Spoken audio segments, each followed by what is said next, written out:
14장 1절에서 9절 말씀 이제 살피기 전에요. 우리 지난주까지 두 주에 걸쳐서 이 종말에 대해서 살폈습니다. 그래서 신자는 이 마지막 때를 살아가는 자들이다. 뭐 신자뿐만 아니겠죠. 모든 사람들이 이 말세의 때를 살아가고 있는데 이것을 아는 자가 이제 신자가 되겠죠. 그리고 어떤 이들은 마치 이제 그 마지막 정말 세상이 다 멸망하는 그때만을 말세로 여기고 또 종말이라고 여기지만 이 신자들이 또 말씀을 통해 아는 그 종말은 세상 끝나기 며칠 전이나 뭐 몇 년 전이 아니라 예수님의 그 초림과 그 재림 사이가 바로 종말이고 이미 말세를 살아가고 있는 자가 우리 신자임을 이야기 나눴습니다. 그래서 이 성전 이 파괴 때를 말씀하시면서 어떤 징조들이 있을 것인지 그리고 이 멸망에 가증한 것이 서면 즉시로 도망가라고 말씀하셨죠. 근데 그 말씀은 이미 이 AD 70년 성전 파괴 그때 성취되었으면 이를 통해서 하나님께서는 우리 또 주님께서는 이 신자들에게 그리스도인들에게 심판의 때를 알게 하시고 그 심판을 피할 은혜를 허락하셨음을 우리가 같이 나눴습니다. 그래서 깨어서 주의하고 깨어 있으라 이렇게 말씀하는 그 권면을 우리가 함께 들었죠. 그래서 말씀을 기억하고 또 믿고 따르는 신자들은 늘 말세의 때를 살아가고 있음을 인지하고 또 주님이 언제 다시 오셔도 이상하지 않음을 분명히 알고 지금 이때의 주의 통치를 받고 또 더 주를 사랑하고 또 한몸된 지체들을 사랑함으로 살아가는 것이 이게 바로 이제 깨어 있는 것, 또 주의하는 것이라고 이야기 나눴습니다. 그리고 그 마지막 때는 이 아버지 하나님이신 우리 아버지께만 이 고난이 있죠. 그래서 언제 주님이 다시 오실지 그 주님 다시 오실 때 마지막 정말 최종이 될 텐데 그 마지막 그 최종은 우리로서는 알 수 없다. 이 계산하려고 하지 말고 늘 깨어서 이제 주님 다시 오실 것을 소망하며 살아가는 것이 바로 우리 신자라고 함께 나눴습니다. 그리고 그 종말의 때에는 여러 미혹들이 있다고 했어요. 그래서 자칭 그리스도라고 사람들을 속이고 또 거짓 선지자들이 계속해서 신자들을 꾀이는 그런 일들이 계속 있을 것임을 나눴고 그리고 여러 재난들이 있을 거라고 또 이야기 나눴죠. 그런데 그것은 이제 마지막이 아니라 이 시작이다라고 함께 나눴습니다. 오늘 이 14장 말씀은 이제 예수님이 이제 정말 이제 죽음에 얼마 남지 않으셨구나. 그 십자가를 지시기까지 얼마 남지 않았구나. 잘 볼 수 있는 본문입니다. 그래서 죽음이 주제예요. 죽음이 예수 그리스도의 그 죽음, 그 장례가 이 14장의 이제 주제가 될 것입니다. 그리고 한 여인이 향료가 담긴 옥합을 예수님께 가져와서 그것을 깨트리는 모습을 통해 예수님의 장례를 준비하고 있음을 우리가 볼 수 있습니다.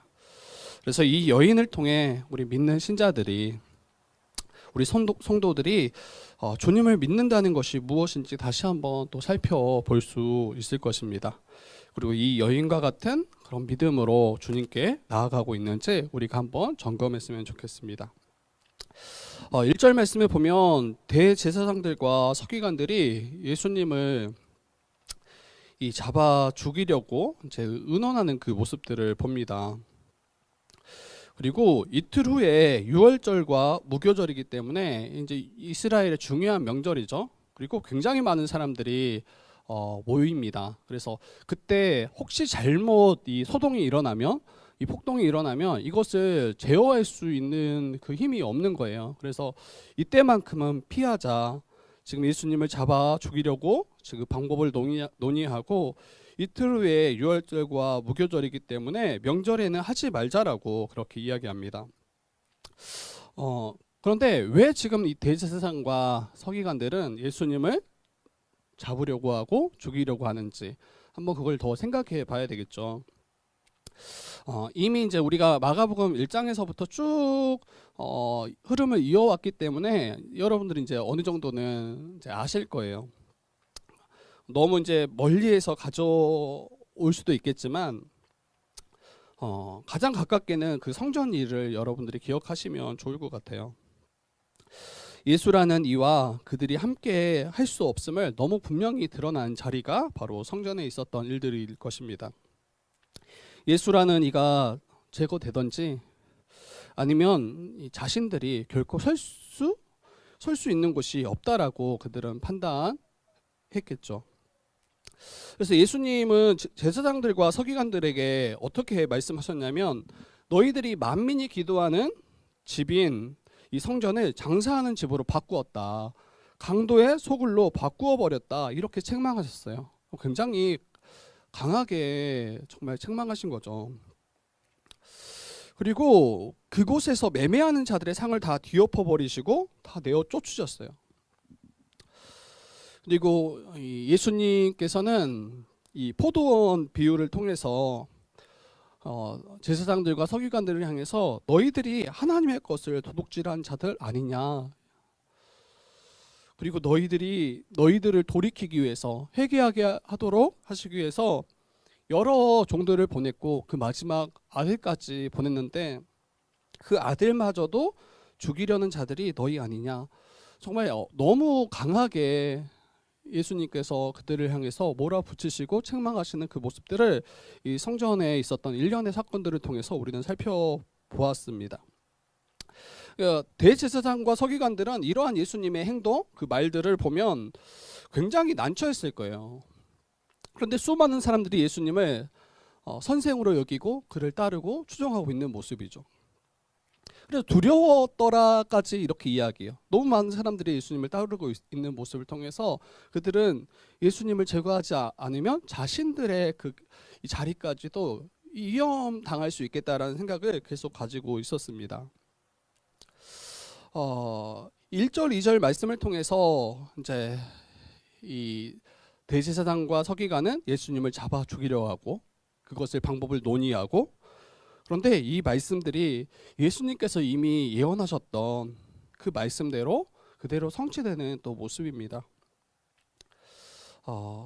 이 10장 말씀 보면 이렇게 이야기하고 있어요. 보라, 우리가 예루살렘에 올라가노니 인자가 대제사장들과 서기관들에게 넘겨지며 그들이 죽이기로 결의하고 이방인들에게 넘겨주겠고 그들은 능욕하며 침뱉으며 채찍질하고 죽일 것이나 그는 3일 만에 다시 살아나리라.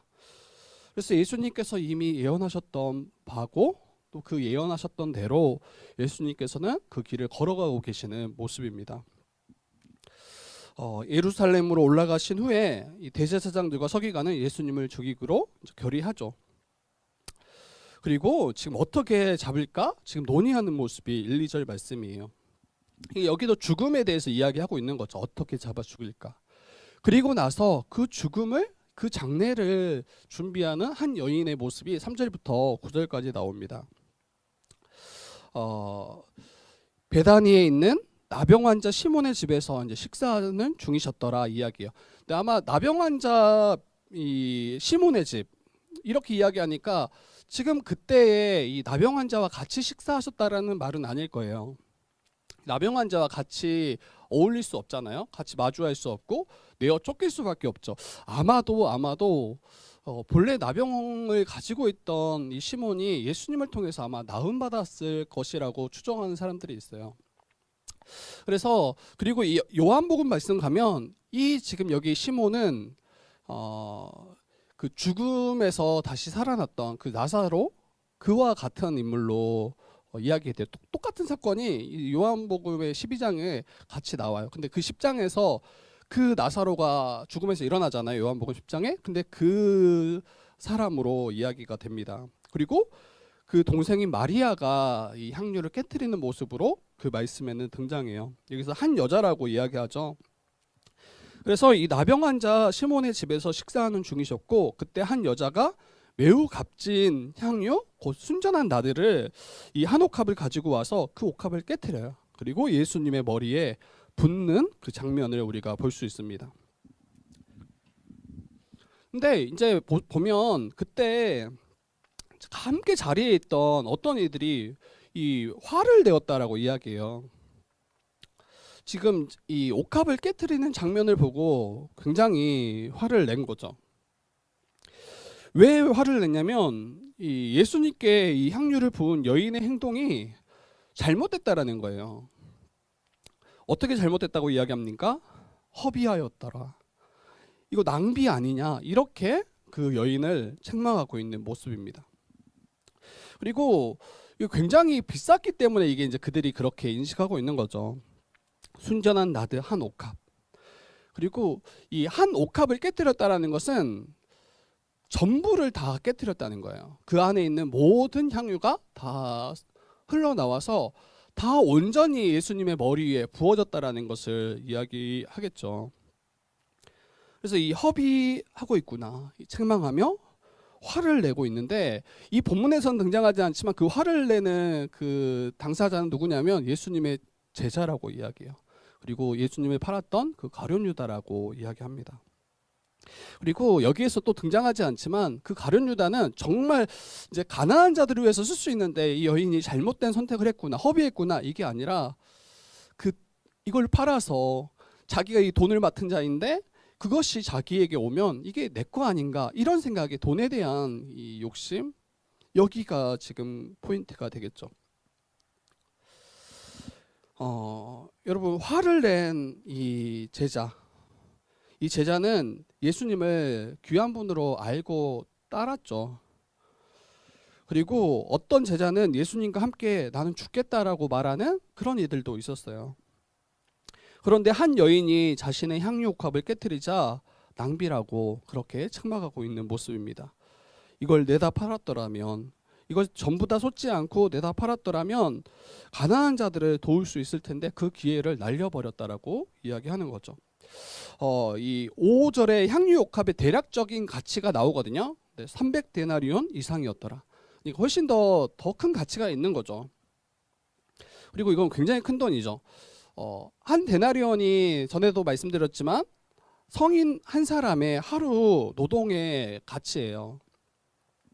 이 공휴일을 제외하고 1년을 꼬박해야 모을 수 있는 돈이, 그러니까 1년 연봉이라고 보시면 돼요. 그리고 그 당시 여인의 인권은 매우 낮았죠. 그래서 아마 남성들이 하루 일했던 그 싹쓸, 그 정도를 아마 벌이를 하려면 더 아마 오랜 시간들이 걸리지 않을까 싶어요. 아마 이 여인 평생에 걸쳐서 모았을 수도 있겠죠. 단순히 아무것도 안 쓰고 모으는 게 아니잖아요. 저와 여러분들도 생활비로 나가는 돈이 훨씬 더 크잖아요. 근데 그것을 쪼개어서 모았고 또 그것을 향유로 샀더라면, 이 매우 값진 향유를 샀더라면 아마 오랜 시간 정말 이것을 모아서 샀을 것입니다. 그의 평생을 아마 다 쏟아서 구입했겠죠. 그래서 그 여인의 전부라고 볼 수 있을 것입니다. 그리고 그 당시 여인, 그러니까 이스라엘의 여인에게 있어서 이 향유는 매우 특별한 의미를 가지고 있어요. 특별히 이제 시집을 가는 여인들에게 이 필수 품목이 바로 향유라고 합니다. 그리고 시집을 가서 이 신랑의 머리에 이 향유를 한 방울 떨어뜨리는 의식이 있다고 합니다. 이 향유를 떨어뜨리는 이 의식의 의미가 무엇이냐면 당신만이 나의 신랑입니다. 나의 신랑은 오직 당신뿐입니다. 이런 의미, 고백이 담겨 있는 거죠. 그리고 신랑과 관련해서 귀한 손님에게만 또 이 향유를 한 방울씩 떨어뜨렸다라고 이야기합니다.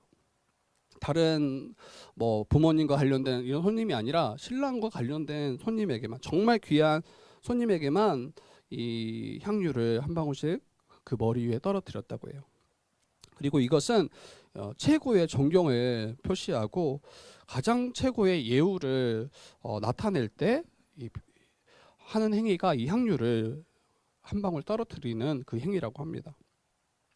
그래서 이 여인은 결혼 때 가져온 이 향유를 아마 그 평생 동안 이 신랑을 위해서, 그리고 가장 귀한 손님들을 위해서 이것을 한 방울씩 한 방울씩 계속 사용했을 거예요. 그리고 사용하기 위해서 이것을 마련한 거죠.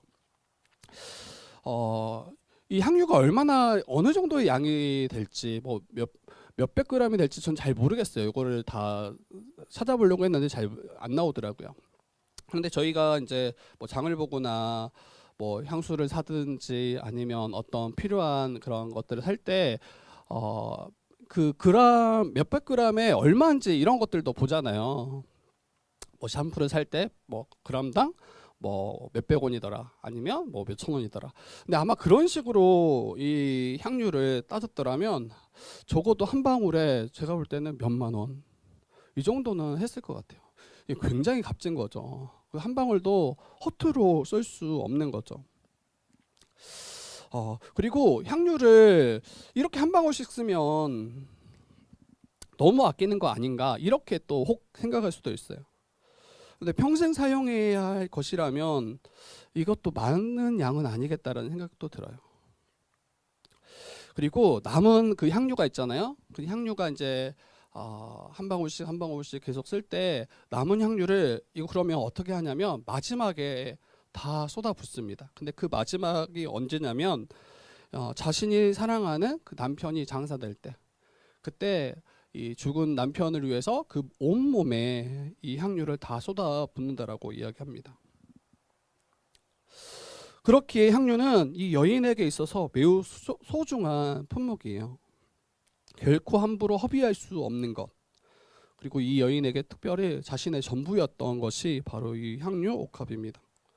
그런데 이걸 깨트려 버렸어요. 예수님 머리 위에 깨트리고 그 모든 것을 다 예수님 머리 위에 쏟아 부었습니다. 앞에서 이스라엘 여인들이 이 향유를 어떻게 여겼는지 또 어떻게 사용했는지 말씀드렸어요. 이 여인이 향유를 예수님 머리에 부음은 이와 같은 고백들이 다 담겨 있을 거라고 생각하시면 될 것 같습니다. 예수님 당신만이 나의 신랑입니다. 오직 당신만이 나의 신랑이시고 나의 사랑이십니다. 이렇게 고백하는 이 여인의 마음이 담겨 있을 것입니다. 당신만이 나의 영원한 신랑이라는 것을 고백하는 그런 모습이 될 것입니다. 그리고 당신만이 정말 나의 최고의 귀한 분입니다 라고 또 고백하는 그 고백이 담겨 있을 것입니다. 나의 모든 찬양과 영광과 존귀를 받으시기 합당하신 분이 예수님 당신입니다. 이렇게 고백하게 되는 거죠. 그리고 아까 마지막 제가 이야기 드렸던 것처럼 이 여인이 모든 향유를 다 예수님 머리에 쏟아 부으잖아요. 그리고 이스라엘 여인에게 있어서 이 향유를 마지막에 다 깨트리고 온전히 쏟아 부을 때는 남편이 죽고 그 장례를 치를 때라고 이야기했습니다. 이처럼 이 여인은 모든 향유를 예수님 머리에 쏟아 부음으로 예수님의 그 죽음을 지금 준비하고 있는 모습이죠. 예수님의 그 장례를 준비하고 있는 모습입니다. 다른 남편들은 죽었을 때 그 시체가 이제 부패하잖아요. 그리고 부패할 때 안 좋은 냄새가 분명히 날 겁니다. 이것을 다 막고자 이 향유를 온몸에 바르는 거예요. 이게 남편을 위한 최고의 예우고 최고의 이 여인으로서 또 아내로서의 대우라고 그들은 생각했던 것 같아요. 근데 예수님은 지금 장사되신 게 아니잖아요.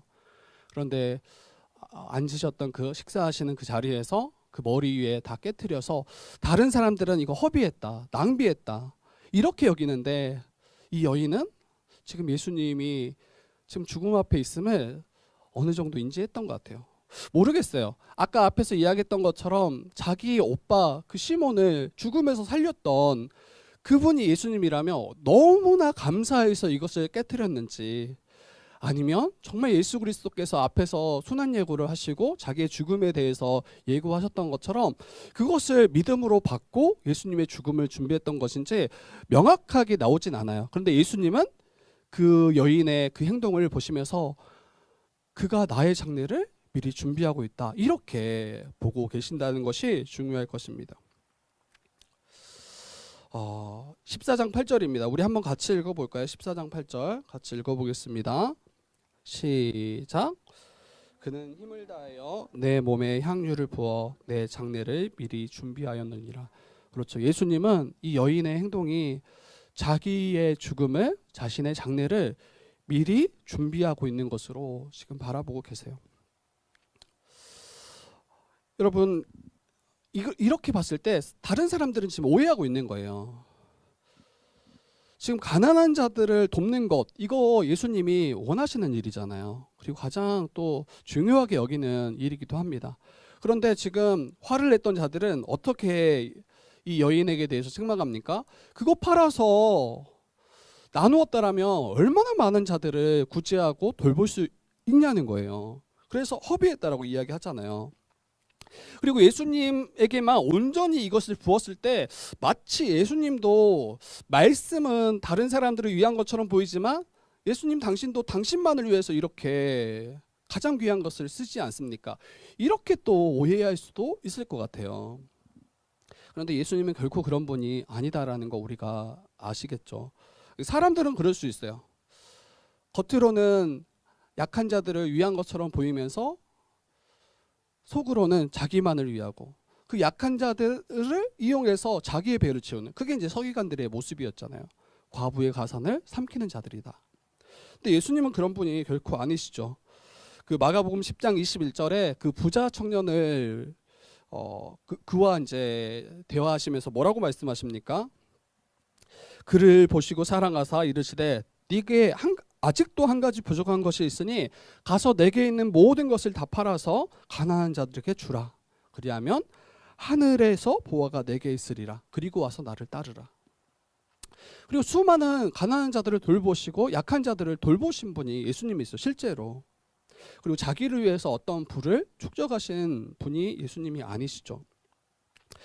이 여인을 책망하는 사람들이 지적하는 그 책망이 합당한 것처럼 보여요. 300데나리온 이상의 향유를 내다 팔았더라면 얼마나 많은 사람들을 정말 돕겠어요. 그리고 여러분 전에 오병이어 사건을 보실 때 5,000명, 장정 5,000명을 먹이고 그리고 함께 했던 여인들과 아이들을 먹였을 때 필요한 금액이 200데나리온이었어요. 200데나리온. 그러면 300데나리온이면 1.5배가 많잖아요. 그러니까 정말 많은 사람들을 돌보고 살피는데 굉장히 큰 금액이 바로 이 300데나리온이라는 거예요. 근데 그것을 예수님 머리 위에 한꺼번에 깨트려서 다 쏟아부은,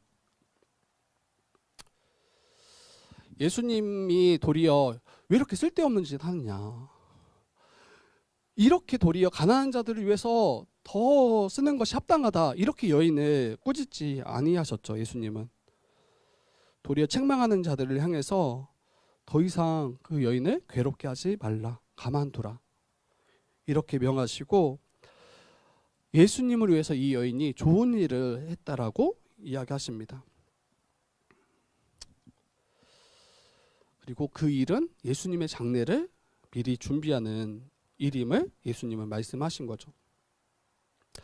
제자들은 여전히 예수님이 걸어가시는 그 길을 지금 잘 알지 못하는 모습이에요. 3번이나 그 여인은 이거 들었을지 안 들었을지 잘 모르겠어요. 그런데 예수님이 분명하게 이 제자들에게는 말씀하셨잖아요. 순환을 받을 것이고 그리고 죽임을 당할 것임을. 그런데 제자들 중에 어느 한 명도 예수님의 장례를 준비하는 이가 한 명도 없어요. 여전히 로마 한번 붙어보자. 여전히 자신들이 예수님을 이스라엘의 왕으로 삼고 자신들도 옆에 한 자리씩 차지해야 할 것, 여기에 모든 마음을 쏟고 있는 모습이 제자들의 모습입니다. 예수님께서 십자가 짊어지시기 이제 얼마 남지 않았잖아요. 예루살렘에 올라가신 이유가 이 십자가를 짊어지시기 위함이었잖아요. 그래서 그때는, 적어도 그때는 가난한 자들을 돌보는 것보다 훨씬 더 우선해야 되는 일은 예수님의 장례를 준비하는 일입니다. 예수님께서 죽임당한 후에도 가난한 자들은 제자들과 또 예수님을 따랐던 수많은 이 제자들과 함께 할 거잖아요. 그들을 그때 돌보라는 거예요. 돌보지 말라는 게 아니라 항상 돌보는 것이 이게 주님의 뜻입니다. 여러분, 향유를 부었던 그 여인을 칭찬하시는 그 예수님, 장례를 준비했다라고, 그리고 온 천하에서도, 온 천하가 어디서든지 이 복음이 전파되는 곳에 이 여자가 행한 일도 기억되리라고 주님께서는 말씀하세요. 왜 이렇게 예수님이 말씀하시는가 우리가 생각해 볼 때 여러분 그의 죽으심만이 그리고 그의 부활하심만이 이게 참된 복음이기 때문이에요. 그리고 가난한 자들에게 필요한 것도 우리 수련회 때 함께 살폈지만 은과 금이 귀해요. 그리고 우리에게 필요한 거 맞아요. 근데 정말 필요한 것은 예수 그리스도의 그 이름의 능력이에요. 가난한 자들도 병든 자들도 다 마찬가지입니다. 이 땅에서 병들고 가난하고 소외받는 자들에게 가장 필요한 것은 예수 그리스도고 그분만이 우리를 그 모든 악에서부터 또 모든 죄에서부터 건져낼 수 있기 때문이죠. 이것을 안다라면 가난한 자들을 구제하는 그 일보다 더 우선순위 해야 될 것은 예수님의 죽으심을 기억하고 그 죽으심을 이제 그 당시에는 예비하는 것이지만 오늘날 우리에게는 이 예수 그리스도의 죽으심을 온전히 이해하고 또 배우고 그 죽음을 온전히 우리가 아는 것, 이게 우리에게 훨씬 중요한 일이에요. 이걸 또 오해하시면 안 돼요. 구제는 별로 중요하지 않구나. 여러분 구제를 통해서 하나님 나라가 이 땅에 임하는 것을 보게 되는 거예요. 이제 사도행전 말씀 나중에 이제 함께 또 살필 때가 더 있겠지만 아마 4장, 5장 계속 살펴 가야 되겠지만 여러분 교회의 구제는 정말 하나님 나라가 이 땅 가운데 임했음을 세상을 통해 보게끔 하는 거. 실제로 어려운 가운데 신음하는 자들을 정말 그들의 어려움들을 건져내서 그들이 정말 교회가 하나님이 거하시는 하나님의 백성된 자들의 모임이구나, 이것을 보게 하는 게 바로 구제입니다. 그래서 구제는 반드시 있어야 돼요. 말씀만 있고 구제가 없는 것, 이거 또 문제예요. 그건 사랑이 없는 거잖아요. 그렇기에 교회는 예수님의 십자가 죽음과 부활을 정말 잘 배워야 돼요. 그리고 그 어떤 사역들보다 더 우선순위 하셔야 돼요. 그리고 많은 교회들이 사회적 책임을 많이 이야기해요. 맞아요. 잘 이웃들을 돕는 거 정말 주님이 기뻐하시는 것이고 주님이 원하시는 거 너무 분명하지만 이 그리스도의 십자가 죽으심과 부활하심이 빠진 구제는 결과적으로는 그냥 세상의 그런 NGO와 크게 다르지 않겠죠. 그것이 정말 그들을 구원할 수 있냐는 거예요. 예수님의 십자가 사역이 없더라면 참된 구제는 불가능해요. 예수 안에서 한 몸 되었기 때문에 정말 나의 것을 내어주는 거잖아요. 근데 그게 아닌 생색내기 정도? 아니면 뭔가 자기의 명예를 올리기 위한 그런 식의 모습으로밖에 흘러가지 않겠다라는 생각이 듭니다. 그래서 교회는 가난한 이웃을 섬기는 거 정말 중요합니다. 그러나 먼저 예수 그리스도가 누구신지 그리고 그분이 우리를 위해서 행하신 일들이 무엇인지 깊이 알고 고백하고 또 믿는 것, 이게 더 중요함을 다시 한번 이야기 드릴게요. 그리고 우리가 복음을 분명히 알지 못할 때 어떤 일들이 일어날까요? 아마 그 분내며 화냈던 그 제자들의 모습이 우리의 모습이 될 거예요. 도리어 예수님께 쏟았던 그 향유, 이것을 보면서 옆에 있는 이들이 그거 낭비 아니냐, 그거 허비하는 거 아니냐, 이것을 아껴서 더 교회를 위해서 더 다른 이제 이웃을 위해서 정말 쓸 수 있는데 왜 그렇게 낭비하느냐, 이렇게 아마 우리가 도리어 믿는 자들을 향해서 책망하고 또 조롱할 수도 있겠다라는 생각이 들어요. 한번 생각해 보십시오. 이제 저와 여러분들 1년치 연봉을 주를 위해 깨뜨릴 수 있을까요? 일단 여기서부터가 이제 큰 부딪힘이에요. 한 달? 그래, 한 달은 가능할 것 같아요. 저도 할 수 있을 것 같아요. 아닌가요? 한번 해봐요. 그런데 1년치 연봉을 깨뜨린다는 게 이게 보통 일이 아니잖아요. 그런데 내가 아닌 다른 누군가가 이 향유를 주를 위해서 깨뜨린다면 아마 이게 굉장히 큰 시험이 될 수도 있겠다 싶어요. 그들을 시기하고 혹 조롱할 수 있겠다. 근데 가장 잘 지혜롭게 그들을 책망하고 시기하는 것이 야, 그거 낭비다, 이렇게 말하기 쉽겠다는 생각이 들어요. 주를 위해 사용하는데 그걸 뭐라고 나무라겠어요. 그런데 유일하게 나무랄 수 있는 지점이 그렇게까지 해야 되냐, 그거 정말 주를 위해 사용하는 거 맞냐? 이렇게 도리어 책망할 수 있겠다라는 생각이 들어요. 이게 단순히 물질만 되겠습니까? 우리의 젊음. 아직은 여기 젊은 분들이 대부분이라. 젊음을 주를 위해 드리는 거. 나의 생명을 주와 복음을 위해서 깨트리는 거. 적당히 한 방울씩 떨어뜨리는 게 아니라 어느 때 완전히 깨트려서 모든 것을 다 쏟아부을 수 있는가. 그리고 우리의 전부를 깨트리는 것을 괜찮다, 이게 마땅하다 여길 수 있는가. 여기에 이제 우리의 신앙을 또 돌아보게 되는 지점이 될 것 같아요. 우리 매주 주일에 모여서 예배하잖아요. 교제하고 또 주일날 함께 모여서 하루의 시간 대부분을 함께 모여서 우리가 보내고 있잖아요. 세상 사람들이 볼 때 어떨까요?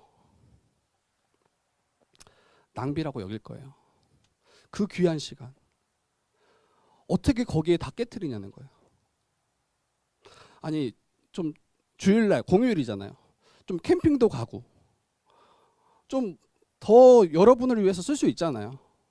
다른 우리 함께하는 교제하는 이들, 주변에 있는 많은 이들과 함께 시간도 보낼 수 있고 가족들과 시간도 보낼 수 있고 데이트도 하고 또 평일날 쌓였던 우리의 피로를 푸는 시간으로 아주 유용하게 사용할 수 있잖아요. 세상은 분명히 낭비라고 이야기할 거예요. 허비한다라고 이야기할 거예요. 뭐 우리 헌금도 마찬가지예요.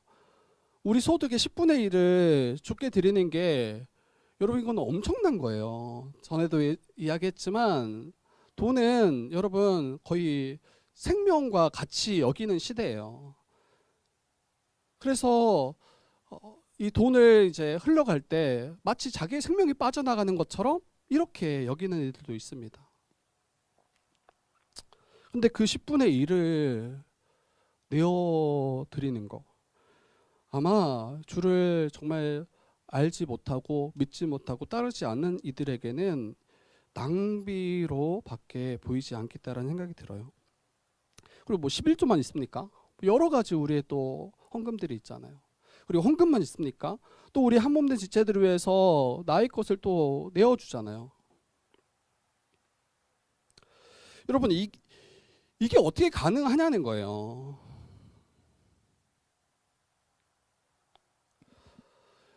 세상은 낭비라고 여기는데 실제로 세상의 관점에서 보면 우리는 낭비하는 사람들이에요. 그 젊은 때 여러분 우리 자신을 위해서 투자하고 성공을 위해서 더 한 걸음이라도 디뎌야 되는데 그렇지 않고 있다라고 세상을 보고 또 실제로 우리가 그렇지 않잖아요. 마치 망하는 것처럼 이렇게 보이기도 하잖아요. 근데 여러분 한번 다시 생각해 보세요. 이게 정말 낭비인가? 정말 허비인가? 예수님이 누구인지 분명히 아는 분들이라면 그렇게 말할 수 없죠. 왜 그렇습니까? 예수님이 정말 내가 사랑하는 분이기 때문이에요. 예수님이 정말 내가 사랑하는 나의 신랑 되시기 때문이에요. 근데 그 신랑 되신 예수님이 우리를 위해서 자기의 가장 귀한 것을 이미 깨뜨리신 분이에요. 십자가에서 자기 생명을 내어주셨잖아요. 그 십자가에서 자기를 완전히 깨뜨리셔서 그 모든 피와 물을 다 쏟으셔서 우리를 위해서 다 쏟으셨잖아요. 그것 때문에 우리가 생명을 얻고 하나님 나라에 우리가 들어갈 수 있는 거잖아요. 그래서 가장 큰 복과 은혜를 참된 안식을 우리에게 선물로 주셨잖아요. 여러분 우리는 날마다 우리가 뭘 깨뜨렸는가에만 집중하게 돼요. 그리고 주변에서 사람들이 이야기할 때 그것이 낭비라고 이야기할 때 정말 낭비인가? 나 지금 잘못 가고 있는 거 아닌가? 이렇게 혼란스러울 때도 있을 거예요. 근데 정말 예수님이 나의 사랑, 나의 신랑 되시는지 우리가 한번 돌아봤으면 좋겠어요. 누가 정말 사랑하는 사람 때문에 이것을 낭비라고 생각하는 사람이 어디 있겠어요? 낭비해야죠. 사랑하는 사람들을 위해서 허비해야죠. 자기의 시간, 자기의 물질, 정말 사랑한다면 이것이 계산해 볼 때 효과적이지도 않고 효율적이지도 않고 합리적이지도 않아요. 그런데 정말 사랑하면 자기 자녀를 위해서 시간을 쓰는 것을, 나의 물질을 쓰는 것을 누가 계산하고 거기에 대해서 낭비했다 이렇게 이야기하는 사람이 어디 있겠습니까? 그렇게 살아가는 사람이 어디 있겠어요? 정말 예수님이 누군지 우리가 믿는더라면, 아까 우리 찬양에도 있었죠. 우리가 드릴 것은 우리의 몸밖에 없는 것 같아요. 다 주님의 것이잖아요. 우리의 몸도 드린다라고 말할 수도 없겠어요. 우리의 몸도 주님의 것이고, 우리의 가진 시간들, 우리의 젊음들, 우리의 생명들 다 주의 것인데, 우리는 주를 위해서 내가 이거 깨뜨리지 않았습니까? 다 붓지 않았습니까? 근데 뭐 몇 방울 안 떨어뜨리는데 그것을 전부인 것처럼 여기기도 하고, 우리의 시간들, 물질들, 그리고 교회를 우리가 세워갈 때 여기에 우리가 정말 깨어 있어야 될 것 같아요.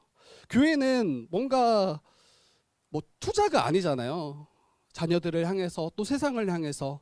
그래서 대부분 다 낭비처럼 보이는 일밖에 하지 않아요. 선교 보세요. 막 몇십억, 몇천을 쏟아부는데 거기에 가면 신자가 구원받는 이들이 몇 명 안 돼요. 이거 낭비 아니에요? 누가 세상에서 그렇게 합니까? 근데 교회는 그런 공동체가 아니에요. 그리고 또 교회를 세워갈 때도 마찬가지인 것 같아요. 어떤 사역에 있어서 또 어떤 부분에 있어서는 다 그냥 낭비처럼 보일 거예요. 그런데 그 일 가운데 한 생명이 일어나고 또 주의 백성이 되고, 또 정말 그들이 하나님 나라를 누리고 맛보고, 저와 여러분들이 이 자리에 있는 것도 앞에 우리 믿음의 선배들이 낭비했기 때문에 있는 거예요. 주일학교 몇 명 모이지도 않고 누가 헌금합니까? 주일학교 학생들이. 근데 그 아이들을 위해서 쏟아 부은 게 얼마예요? 물론 더 해야 되겠지만. 그런데 그것 때문에 생명이 일어나잖아요. 우리가 왜 그렇게 합니까? 주께서 이미 그렇게 본을 보이셨기 때문이에요. 정말 최고의 낭비는 예수께서, 하나님이신 예수께서 자기의 생명을 죄인된 우리를 위해서 버리신 사건이에요.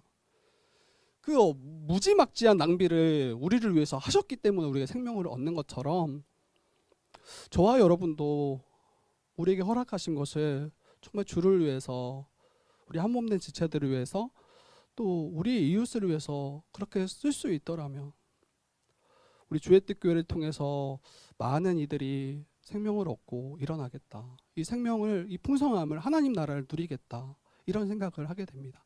좀 이것을 같이 우리가 소망하시고, 또 이게 정말 믿음의 싸움인 것 같아요. 또 세상을 바라보면 늘 비교되잖아요. 세상을 바라보면 늘 어떻게 해야 아파트 평수를 늘릴 것인지, 어떻게 해야 우리 자녀들을 더 교육을 받게 하거나 아니면 더 뭔가를 누리게 할 것인지, 여기에 이제 우리 포커스가 잡히면, 여러분, 주를 위해서 또 한 몸된 지체들을 위해서 우리가 사용할 수 있는 우리의 시간들, 에너지들, 물질은 진짜 작을 수밖에 없어요. 그래서 우리가 한번 다시 돌아봅시다. 내가 정말 서 있는 그 자리가 정말 주를 따라가는 그 자리인지, 주를 위해서 정말 나의 생명까지 내어 우리가 놓겠다라고 늘 찬양으로 고백하잖아요. 그 고백이 정말 진정성이 있는 것인지. 그래서 혹시 여기에 또 걸려 있더라면 우리가 믿음을 구했으면 좋겠어요. 이거 목회자가 하라고 해서 되는 부분이 아니잖아요. 저도 마찬가지예요. 저도 넘어서야 될 자리가 너무 많아요. 그래서 함께 계속 이야기하지만 우리 복음을 전할 때도 회피하지 않아야 돼요. 이게 정말 내가 넘어가야 되는 그 자리임을 알고 늘 부딪히시고 회피하지 마시고 다시 믿음으로 또 설 수 있도록 믿음을 구하시고 너무 쉬어야 되는 자리예요. 그렇지 않으면 늘 우리는 제자리에 있을 수밖에 없겠죠. 그래서 주님 주시는 그 지혜, 또 성령님의 은혜를 우리가 의지하면서 이 믿음의 길을 한 걸음 한 걸음 내딛고 반드시 우리가 자라갔으면 좋겠어요. 주님이 기뻐하시겠죠? 너무 기뻐하실 거예요. 그래서 온 천하가 다 알았으면 좋겠다라고 말씀하신 그 이야기가 우리에게도 또 동일하게 좀 적용됐으면 좋겠습니다. 온 천하가 이 여인을 알았던 것처럼 우리의 믿음 또한 그러한 믿음으로 자라가기를 주님의 이름으로 부탁드립니다.